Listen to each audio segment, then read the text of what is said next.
Shalom, shalom, boa tarde. Hoje é dia 28 de Iyar, do ano 5783. Estamos no dia 19 de maio de 2023. É a tarde com a Torá, trazendo a Parashá da semana e as suas leituras diárias. Nós estamos na primeira porção do livro de Bamidbar, Números. Bamidbar, literalmente, é no deserto. E Números é a forma que ficou conhecido devido aos censos, a contagem do povo judeu que há no nosso registro do livro de Números, né? O censo. Vimos aí 3 sequências das tribos de Israel, com referência a uma cronologia, o sentido da data de nascimento, o valor de cada líder de cada tribo. Vimos também a questão da sequência dentro do aspecto que se refere àqueles aptos para servir o exército, aptos para a guerra, né?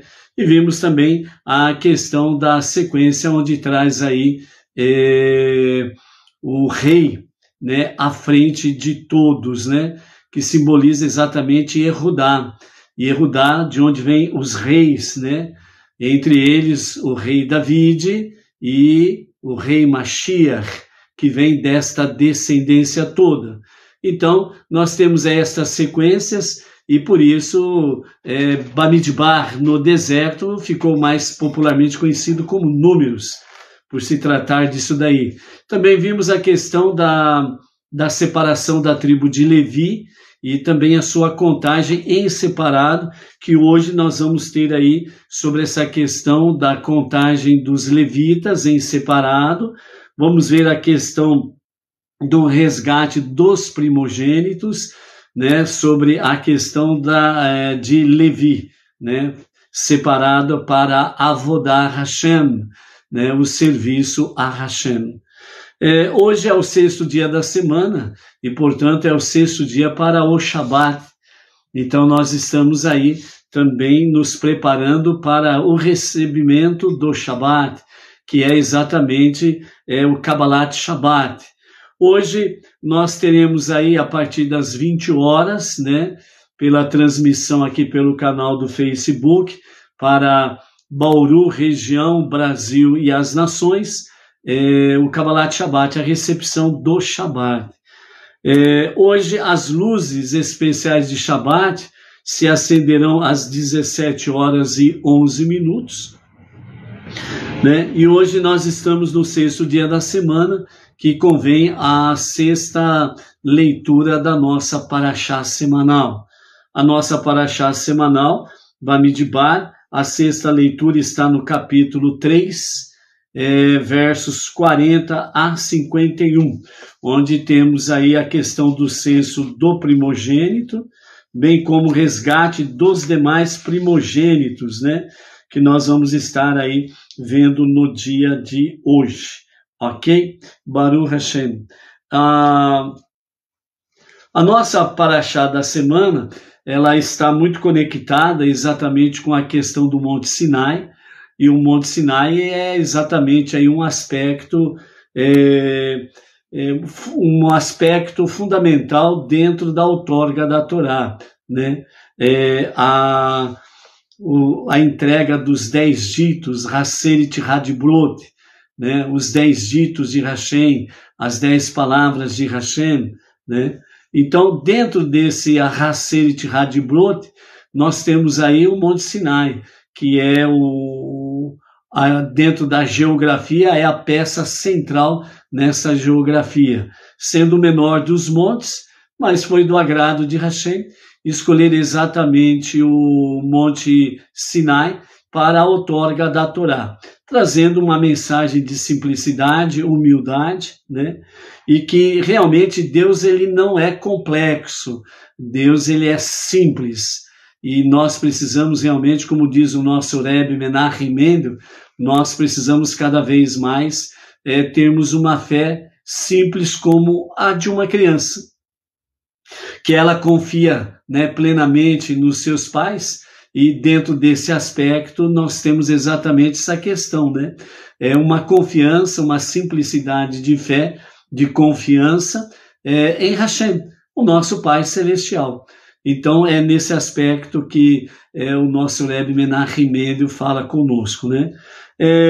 Nós temos aí então diante de nós essa graça bendita do monoteísmo com fundamento judaico e orientação rabínica, que a nossa liderança Bnei Noach Brasil, com o nosso Rav Yaakov Gerenstad, que desde 2012, né, resolveu sozinho, né, pegar esta bagagem, esta mala sem alça, que são os não-judeus.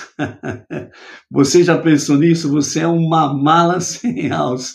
Mas o Rav Yaakov, né, emissário do nosso Rebbe Menachem Mendel, né, ele falou, vamos pegar essa mala sem alça chamada não-judeus, né, e vamos trazer aí as 7 leis de Noah, o monoteísmo com fundamento judaico, e vamos aí cumprir a vontade, né, do Rebbe Menachem Mendel de levar às nações o monoteísmo com fundamento judaico e orientação rabínica. E o nosso Rav Yaakov Gerenstad, né, resolveu abraçar essa tarefa e desde 2012 está realmente na liderança Bnei Noach Brasil, e em todos os estados da nossa federação ele tem os seus emissários, tem grupos, famílias que estão aí nesta jornada monoteísta, né? E dentro dessa questão, desde setembro do ano passado, o nosso Rav, né, Yaakov, ele escolheu 9 localidades para terem a nomenclatura, né, Sinagoga Bnei Noach regional, né? E dentro desse aspecto, as 9 sinagogas estão espalhadas pelo nosso Brasil afora, e a nossa aqui de Bauru também foi escolhida, e por isso nós falamos constantemente, né? Sinagoga Bnei Noach Bauru para o Brasil e para as nações, e Baruch Hashem por isso daí, né? Então nós somos gratos, né, realmente a Hashem, gratos ao nosso Rebbe Menachem Mendel, que ele enviou os seus emissários pelo mundo afora, e grato ao nosso Rav Yaakov Gerenstad, né, que é a nossa liderança, né, única, né, vamos deixar bem entendido que ele é o nosso líder único, né? Os demais rabinos estão aí apoiando, né, a sua iniciativa, mas o deserto desbravador, né, foi feito por ele, né, no começo, etc. e tal, né? E graças a Hashem estamos aí, né? Hoje somos certamente algumas centenas pelo Brasil afora, está crescendo, né? Já passamos de 2.000 pelo Brasil afora de inscritos na plataforma Bnei Noach Brasil, né? Então, nesse aspecto aí, vamos aí fazendo a jornada monoteísta e divulgando cada vez mais a unidade e a unicidade de Hashem. Ok? Vamos para a nossa contagem do Homer, para curar as nossas emoções e refinar a nossa personalidade, a nossa pessoa, né? Ontem nós concluímos, né, 6 semanas, né? Então agora nós vamos iniciar 6 semanas e um dia. E então, nesse sentido, nós entramos agora na 7ª semana, que é a última semana da contagem do Homer. Então, nessa última semana, a Sefirá de Malchut é a base desta semana. Malchut é nobreza, soberania, liderança, que significa. Vamos ver o que o nosso rabino, Simon Jacobson, ele traz para nós dentro do aspecto Malchut, né? Nobreza, soberania e liderança. Então ele diz assim, soberania, o último dos 7 atributos, por isso que é a última semana, 7ª semana. É diferente dos 6 anteriores, é um estado do ser mais do que uma atividade. A nobreza é a expressão passiva da dignidade humana que nada tem de seu. Ego, egocentrismo, ok? Exceto aquilo que recebe das outras 6 emoções. A verdadeira liderança é a arte da abnegação. Então, a grande característica da verdadeira liderança é a abnegação, que significa aquele que está na liderança, ele deixa todos os seus interesses de lado para poder atingir os interesses da coletividade. Não deste ou daquele indivíduo, mas o interesse da coletividade. O que é de interesse da coletividade? É luz, harmonia, shalom, amizade verdadeira, amor verdadeiro, disciplina, fundamento, nobreza que estamos nessa última semana. É a nobreza do verdadeiro líder ser abnegado. Ou seja, os meus interesses não são mais meus interesses primordiais. O meu maior interesse é que o povo, no caso específico nós, né, os Benei Noach, os não-judeus, sejam alcançados com a mensagem divina, sejam alcançados pelo monoteísmo, os não-judeus alcançados pelas 7 leis de Noach, alcançados realmente no aprendizado da Torá, dos seus preceitos, das 7 leis de Noach e as suas leis, as preces diárias, a Teshuvá, o retorno a Deus para um verdadeiro e sincero arrependimento, e Tzedaká, que são as nossas 5 bases para o nosso monoteísmo, para seguirmos em frente. Então, a verdadeira liderança, ela está conectada com a arte da abnegação. Arte da abnegação, que significa não mais eu interessa, não mais o meu ego, não mais o meu egocentrismo, não mais a minha egolatria. Isto tudo está fora, descartado. Os meus interesses pessoais, particulares, estão em segundo plano. O meu maior interesse é alcançar os não-judeus, é alcançar os Benei Noach. Essa precisa ser a visão de cada líder Benei Noach. A abnegação. E não colocar o seu eu em foco em primeiro lugar. Muito pelo contrário. É somente um reflexo da vontade do Altíssimo. Ou seja, o que eu faço é a vontade do Altíssimo. É a vontade do soberano dos mundos. É a vontade do meu, do seu, do nosso Deus, que é um e único, indivisível e incorpóreo. Aquele que não nasceu, não morreu, muito menos ressuscitou. Aquele que é o único grande eu sou. O único Redentor e Salvador. Então, essa é a visão que a verdadeira liderança precisa ter no seu dia a dia. Agora, por outro lado, Malhut manifesta e concretiza o caráter majestoso do espírito humano.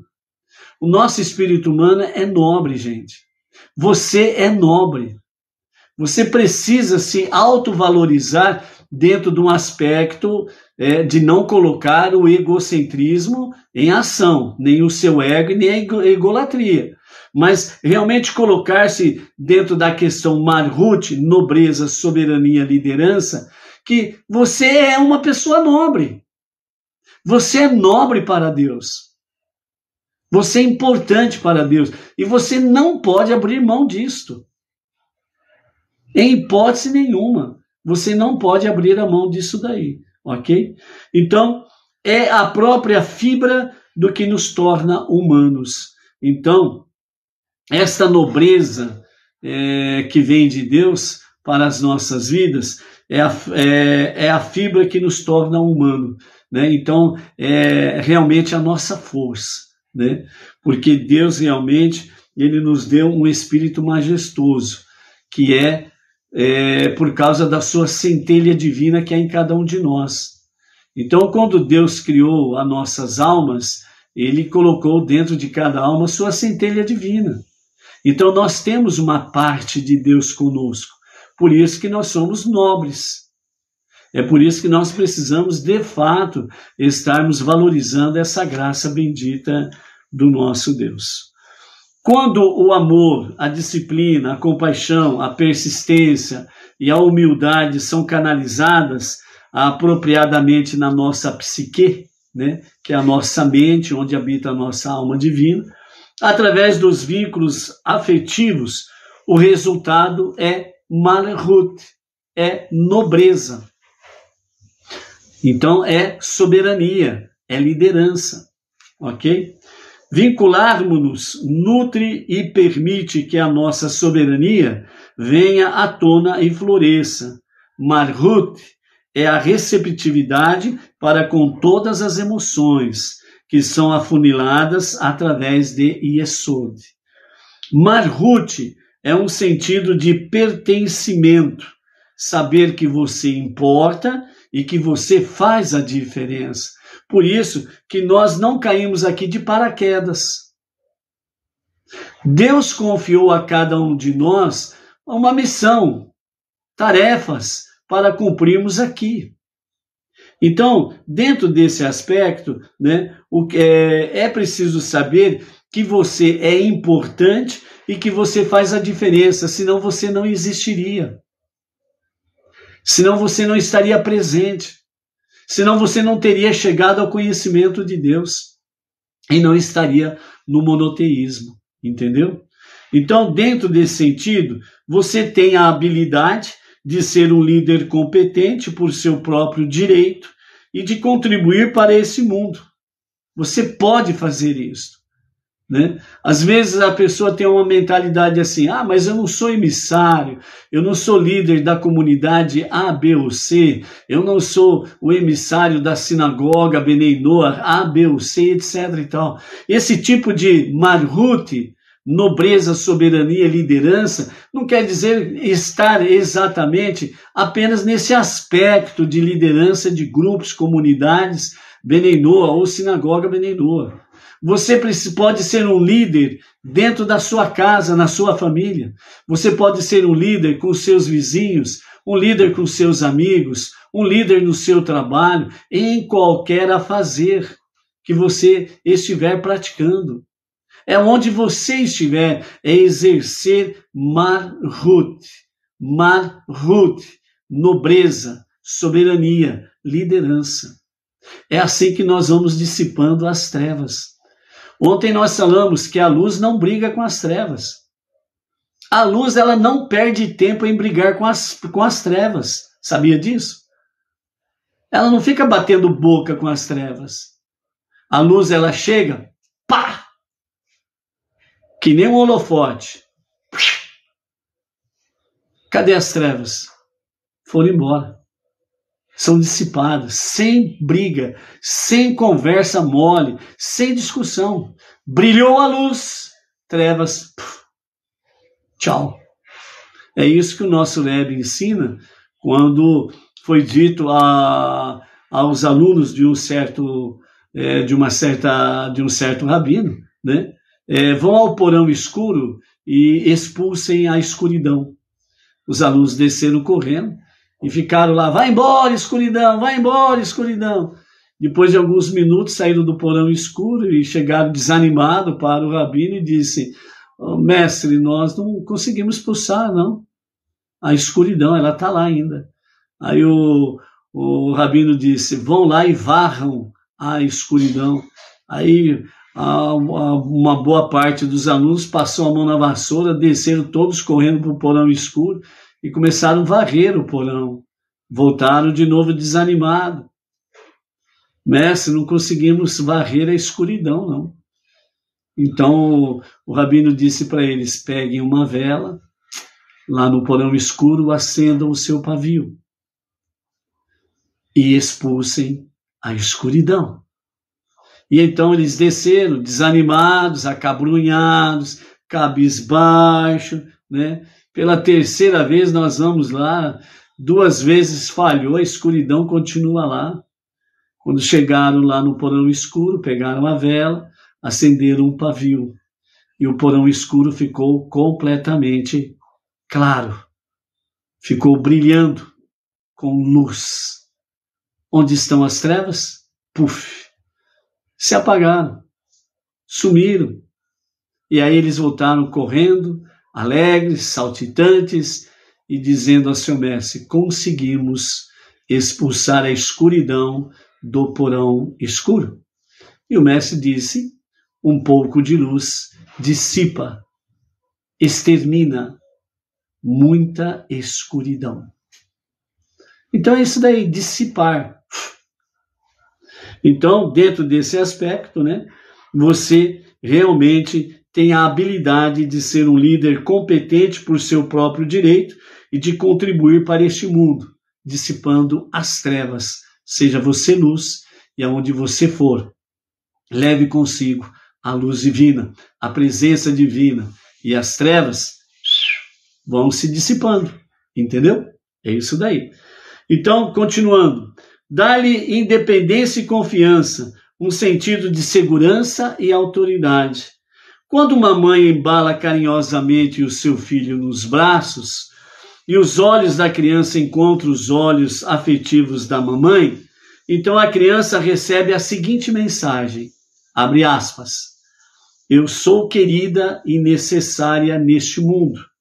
Eu tenho um lugar confortável onde serei sempre amada. Nada tenho a temer. Sinto como pertencer à realeza, né? Isso é Malhut, realeza, majestade, nobreza.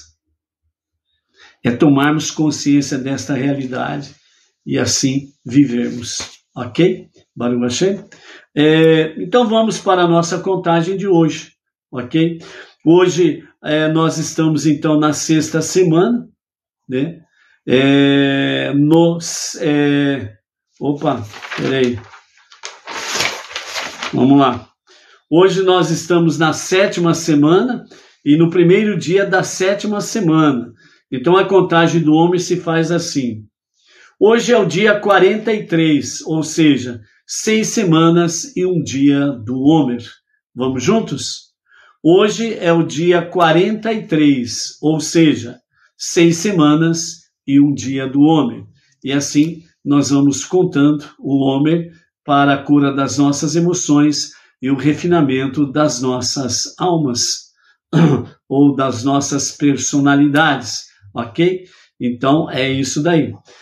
Então hoje nós estamos em Hesed Shebe Malhut, que significa amor na nobreza, ok?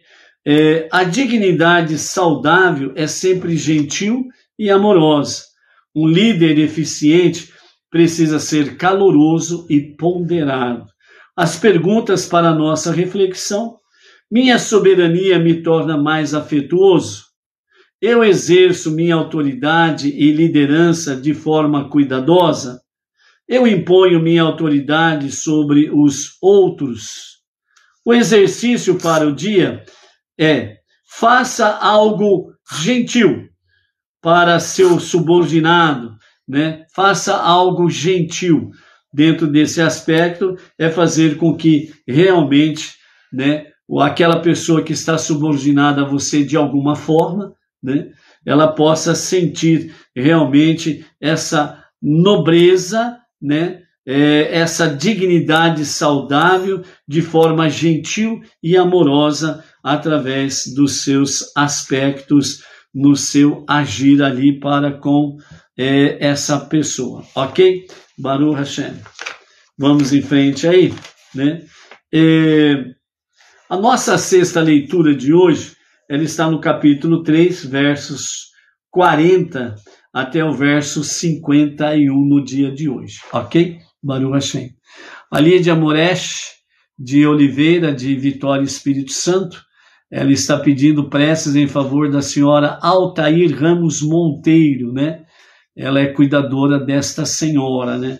Então, que Hashem, na sua infinita graça e misericórdia, né, faça o melhor por essa vida, dê a ela, né, vida longa, saudável, né, dê solução para o seu problema de saúde e que isso venha aí trazer muito shalom à vida desta senhora e que a Lídia seja aí esse instrumento de luz de Hashem para fazer iluminar esta vida e a casa onde ela habita.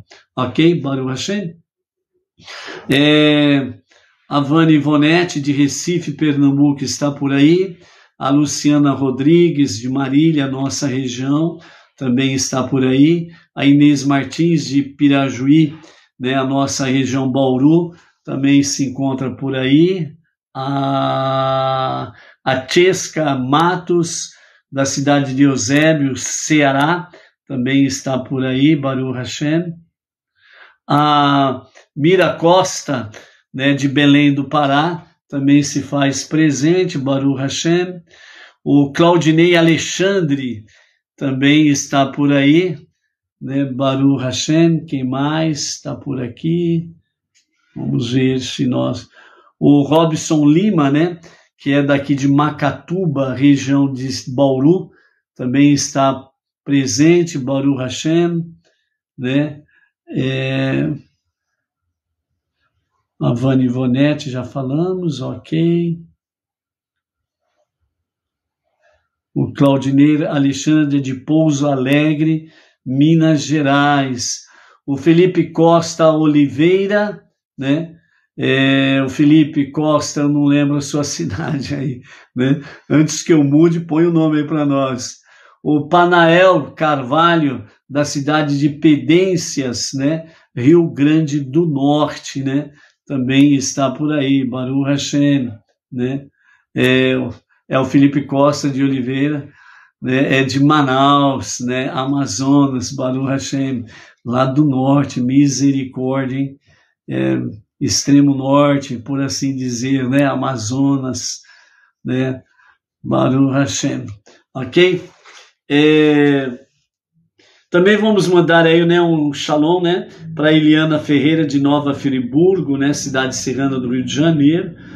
Jesse Costa, Salvador, Bahia. A Declier Paz da Silva, né, Vale do Xingu.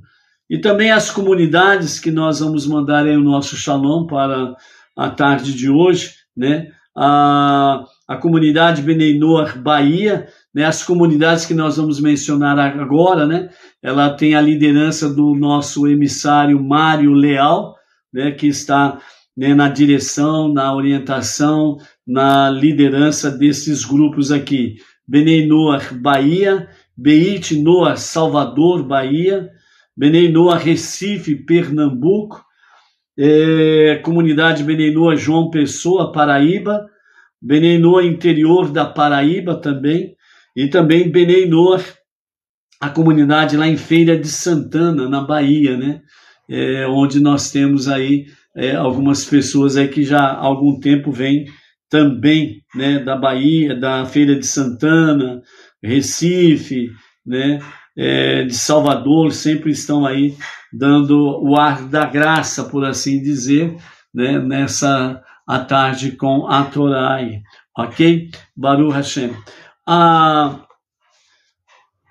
Nós temos aqui o censo dos primogênitos, né, e o resgate dos demais primogênitos, né? No verso 40 até o verso 43, tem o censo do primogênito que o Deus ordenou a Moshe: faça uma apuração dos varões primogênitos entre os filhos de Israel, que estão com 1 mês de idade ou mais, e tome o censo de seus nomes. Tome os levitas para mim, eu sou Deus, em lugar de todo israelita varão primogênito, né? Tome os animais dos levitas em lugar de todos os animais dos primogênitos dos filhos de Israel. Faça uma apuração de todos os varões primogênitos dos filhos de Israel, conforme lhe tinha sido ordenado. De acordo com o número, incluindo seus nomes, a apuração de todos os primogênitos de 1 mês de idade, né, ou mais, foi de 22.273, né, que acabou excedendo o número dos levitas, que nós vimos aí no versículo 39, que o número, né, dos primogênitos dos levitas, né, de 1 mês de idade para frente, né, foram contados aí de 22 mil, né? Então, o número dos primogênitos dos filhos de Israel deu 22.273. Já já nós vamos ver os comentários de Irache sobre esta questão aí. A partir do verso 44, né, até o verso 51, nós temos aí a respeito do resgate. Então, fala assim, né, verso 46, já que o número de primogênitos dos filhos de Israel excede o número de levitas em 273, os primogênitos extras necessitarão de um resgate. De cada primogênito, pegue 5 shecalim por cabeça, de acordo com o shekel, o padrão usado para medir. Santificado, onde o shekel é 20 gerás. Deu dinheiro a Arão e os seus filhos como um resgate para os primogênitos, que estão em excesso sobre os levitas. E Moshe pegou então o dinheiro do resgate dos 273 primogênitos de Israel, que sobraram, né, acima dos 22 mil dos levitas, e ele entregou o dinheiro então a Arão.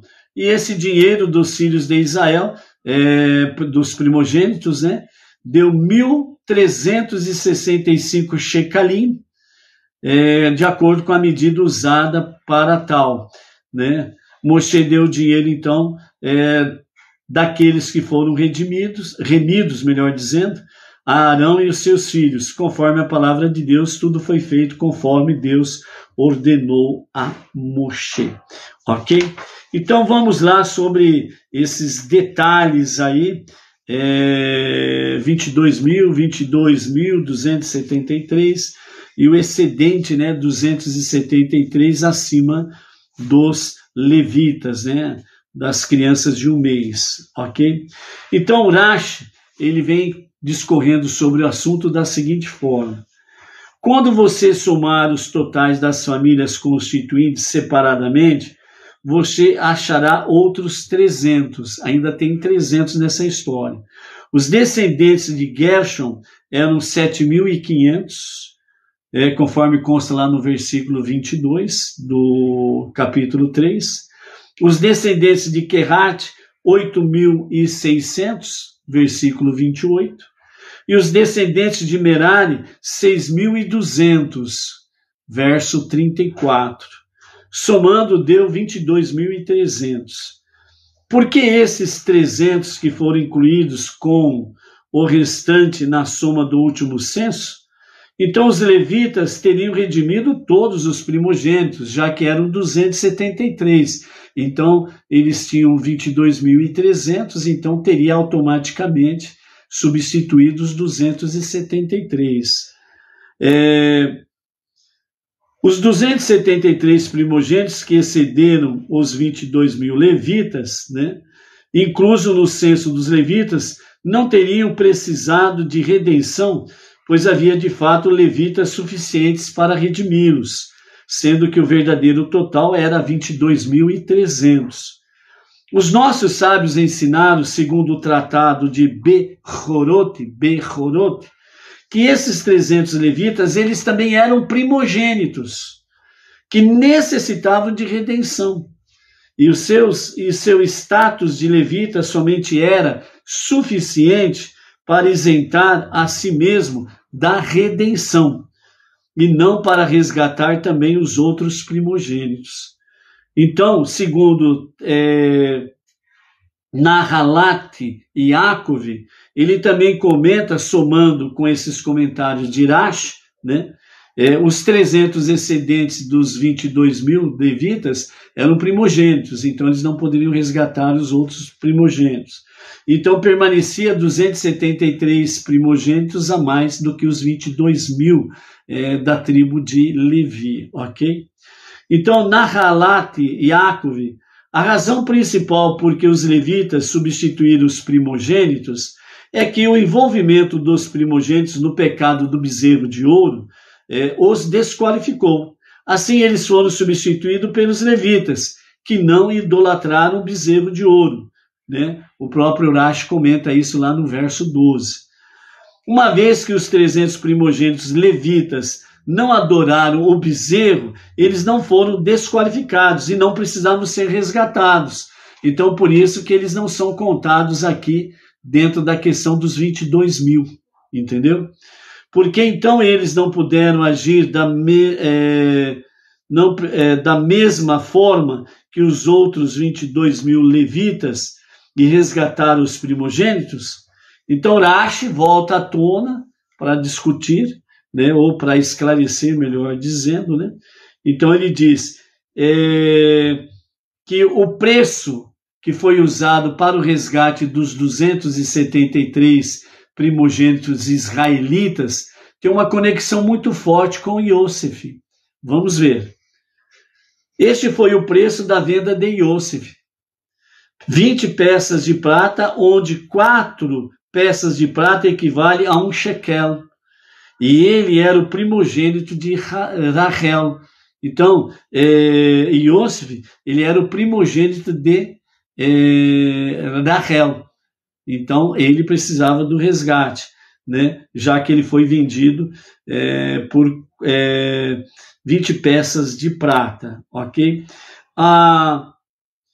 Em seu comentário, né, sobre o versículo 39, Rashi explica que esses 300 levitas eram primogênitos que necessitavam de redenção, e o seu status de levita somente era suficiente para isentar a si mesmo da redenção, e não para resgatar como primogênitos. Então, eles estavam livres desta questão aí, né? Segundo Shemot, né, Êxodo capítulo 13, verso 15, Deus matou todos os primogênitos do Egito, que consta lá. Portanto, redimo cada um dos meus filhos primogênitos. Então, Deus estava redimindo os seus filhos primogênitos quando houve a morte dos primogênitos do Egito, né? E uma vez que esta é a razão aplicável aos primogênitos levitas, eles também necessitavam de redenção. Assim, seu status de levita somente era o suficiente para isentar a si mesmo da redenção e não resgatar também outro primogênito. Então, eles estavam com a redenção, como diz outro, né, tranquilos, né? Então, Rashi, ele ainda adiciona nesses comentários que o preço do resgate aqui é de 5 shekalim. Rashi escreve que esse valor corresponde ao preço da venda de Yosef, que era o primogênito de Rachel. Então, Yosef precisava ser resgatado. Por isso, há esses 237 israelitas, né, com a questão do shekalim, em que eles precisavam realmente trazer o shekalim para o resgate para o seu resgate, né, dos primogênitos levitas, nesse caso aqui. Rashi viu que a redenção também como uma forma de tikkun, uma correção espiritual pelo pecado da venda de Yosef, né? Então eles tiveram o resgate, né? Dessa forma, esses 273 acima dos 22 mil levitas, então eles pagaram o resgate do pecado da venda de Yosef. Isso explica melhor porque o primogênito levita também precisou de um resgate, uma vez que Levi participou da venda de Yosef. Levi participou da venda de Yosef, né? Então precisava desse resgate também. Então, por que os levitas eram capazes de resgatar os primogênitos se Levi era culpado da venda de Yosef? Então Rashi responde de forma simples, dizendo: é o que os levitas foram elevados através do seu serviço no tabernáculo a um estado exaltado que os permitiu resgatar os primogênitos. Então, o serviço dos levitas resgatou os 300 primogênitos levitas. Então, dessa forma, esse trabalho, essa avodá Hashem, o serviço a Hashem, resgatou os primogênitos levitas, né? E enquanto que os primogênitos israelitas, das 12 tribos de Israel, precisaram do resgate normal lá, porque eles foram adoradores, né, do bezerro de ouro. Então, por isso, eles precisaram de serem resgatados, né? Então, precisaram agir dessa forma para poderem ter o seu resgate pago, né? Como que fala aqui? O lugar do israelita, varão primogênito, então ele vai pagar realmente 5 shecalim por cabeça, de acordo com o shekel, né? E dessa forma, então, que corresponde a 20 gerás, né? Que tem conexão com Yosef, então vem o resgate. Então, lá o pecado da venda de Yosef acaba sendo resgatado aqui, nesta situação toda aqui, ou seja, pecado expiado, pronto, tchau, e acabou. Então, dessa forma. E os primogênitos levitas, né, eles vieram substituir os primogênitos das 12 tribos, porque os primogênitos das 12 tribos, eles participaram do pecado do bezerro de ouro. Mas a tribo de Levi não participou do pecado do bezerro de ouro. Eles ficaram totalmente fora do pecado do bezerro de ouro, né? Então, essa é a questão que nos fala sobre o resgate. Nesse sentido, o nosso Rebbe Menachem Mendel, ele traz para nós, dentro desse aspecto aqui, né, sobre a questão de conhecer a Deus de forma simples e bem objetiva. Então, diferentemente do resgate dos homens judeus, contados a partir dos 20 anos de idade, os levitas eram contabilizados desde 1 mês de vida. Deus então disse a Moshe que registrasse todos os varões primogênitos não levitas que tivessem ao menos 1 mês de vida.